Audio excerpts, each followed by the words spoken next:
Tuan-tuan dan puan, kali ini pula berkaitan dengan pilihan raya negeri. Seperti yang kita tahu, sepanjang kempen, memang ada yang berpermit, ceramah dan kempen semua berpermit. Tapi kita juga tetap berwaspada, terutamanya kepada penyokong-penyokong parti, agar tidak melakukan sesuatu yang tidak diingini ataupun yang tidak baik.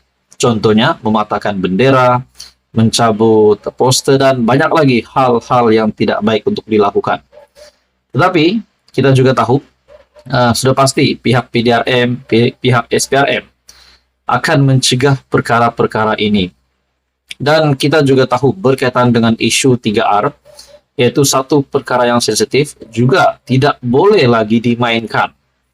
Saudara-saudara, akhirnya, dalam sebuah artikel dari My Metro, ini berkaitan dengan PRN, Bukit Aman, siasat isu K5 ELLEH, dan ini berlaku lagi semasa kempen pilihan raya negeri. Dan yang mengejutkan, ini sekali lagi nama pengurusi Perikatan Nasional Tan Sri Muhyiddin Yassin terlibat di dalam siasatan ini.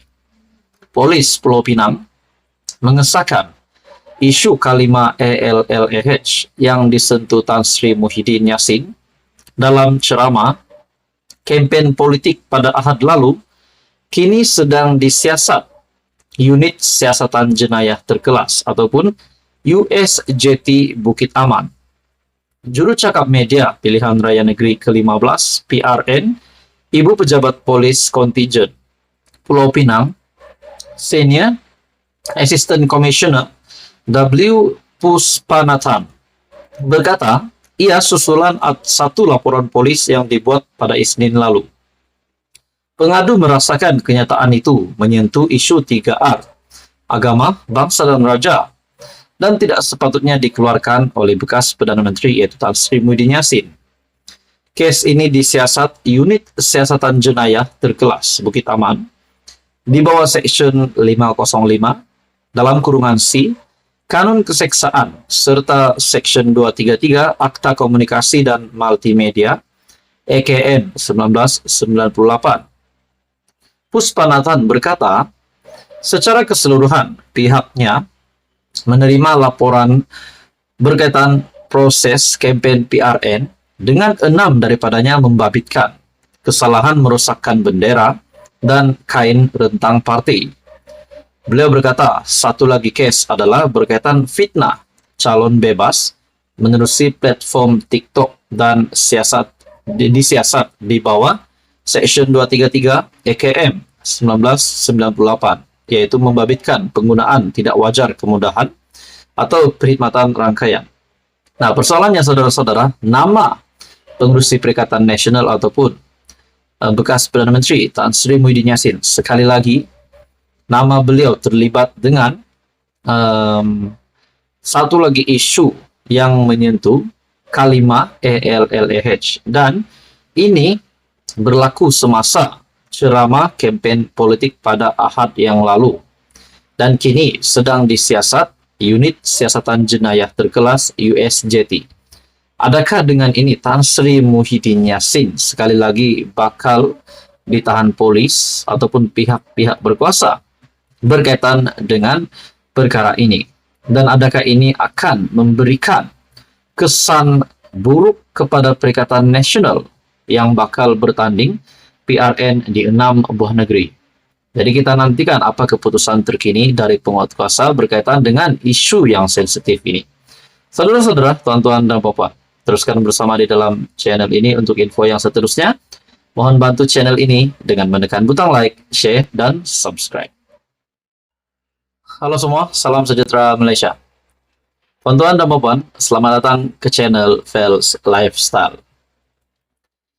PHBN, Perikatan Nasional, ada harapan untuk menang di mana-mana 6 pilihan raya negeri yang bakal diadakan pada 12 Ogos.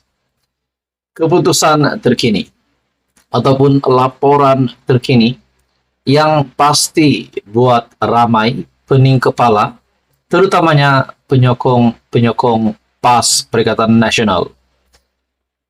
Dalam sebuah artikel ataupun laporan telah mengesahkan PHBN menang 6-0 ataupun 5-1.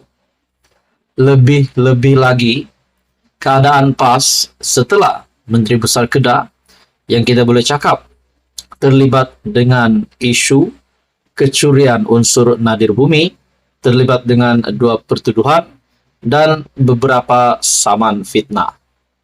Tapi kita bukan nak cakap pasal Sanusi.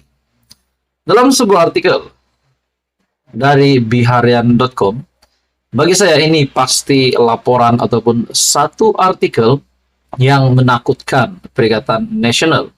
Itu pun jika ini memberi kesan kepada mereka. Silap-silap PHBN yang menang 6-0 atau menang 5-1. Wow.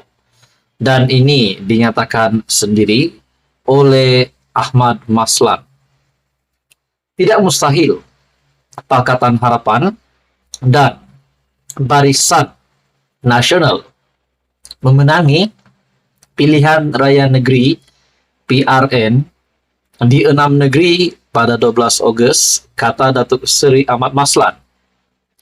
Ahli Majlis Tertinggi UMNO berkata, berdasarkan pemerhatian sepanjang tempo berkempen, 2 gabungan parti politik itu mampu mengenepikan cabaran parti lawan, terutama Perikatan Nasional PN.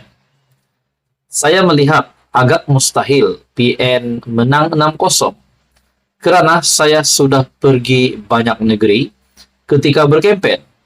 Saya tidak nampak mereka boleh menang 6-0. Silap-silap kita yang menang 6-0 atau menang 5-1. Sebab tolak Kelantan, ia negeri spesial ataupun istimewa. Apa yang berlaku di Negeri Sembilan nampak cenderung kepada Kerajaan Perpaduan, dan Selangor serta Pulau Pinang pun cerah kepada Kerajaan Perpaduan. Cuma Terengganu dan Kedah, ia swing step, berubah. Kalau ke kiri kalah, kalau ke kanan menang. Tapi kalau ikut perkiraan, mereka swing ke kanan, katanya ketika berucap melancarkan Bursa Marketplace Fair 2023 di Pusat Konvensyen Antarabangsa Persada. Turut hadir pengurusi Bursa Malaysia Tan Sri Abdul Wahid Omar. Ahmad yang juga Timbalan Menteri Keuangan 1 berkata, sebagai keputusan pilihan raya negeri nanti tidak akan mengubah kedudukan kerajaan di peringkat persekutuan yang mempunyai 148 kerusi parlimen diteraju IBN, PH dan beberapa parti politik yang lain. Sehubungan itu, beliau mahu rakyat menolak sentimen dimainkan dalam kempen PRN yang mendakwa Kerajaan Perpaduan akan jatuh jika PN menang di 6 negeri itu. Kalau ditakdirkan Kerajaan Perpaduan kalah 6-0, Kerajaan Pusat masih lagi Kerajaan Perpaduan. Kerana kita menang 148 kerusi pada PRU dan kemenangan itu adalah 2/3 majoriti. Tetapi jika beroleh kemenangan 5-1, Kerajaan Perpaduan juga tidak mengubah 148 kerusi majoriti di Kerajaan Pusat. Itu message yang ingin saya sampaikan kepada mereka yang membabitkan market sentiment, yaitu sentimen semasa. Kenapa Kerajaan Perpaduan tidak jatuh? Kerana jika hendak buat onar pun, hanya 30 ahli parlimen dari BN, kerana GPS, mereka sudah nyatakan akan sokong Kerajaan Perpaduan. Kalau 146 tolak 30, tinggal 118, Kerajaan Pusat masih berdiri katanya. Ahmad yang juga ahli parlimen Pontian turut menegaskan 30 MP BN tidak akan berani keluar parti. Memandangkan sudah menandatangani perjanjian sebelum menjadi calon pada PRU tahun lepas. Satu perkara yang orang tidak tahu, apabila kami sudah menandatangani satu perjanjian sebelum jadi calon November tahun lalu, jika kami keluar parti, kami kena bayar seorang RM 100 juta. Mana ada duit banyak itu. Jadi saudara-saudara, apa yang dinyatakan Ahmad Maslan ini sudah pasti satu kejutan baru untuk Perikatan Nasional. Tidak pasti jika PN tahu tentang RM 100 juta yang perlu dibayar oleh setiap MP yang keluar dari Kerajaan Perpaduan. Tidak kira hari ini, tidak kira esok, ataupun selepas PRN.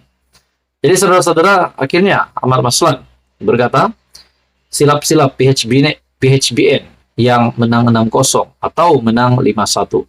Bagi saya ini satu lagi kejutan baru untuk Perikatan Nasional dan parti-parti di dalam PN. Apa komen Anda, saudara-saudara? Teruskan bersama di dalam channel ini untuk info yang seterusnya. Mohon bantu channel ini dengan menekan butang like, share, dan subscribe.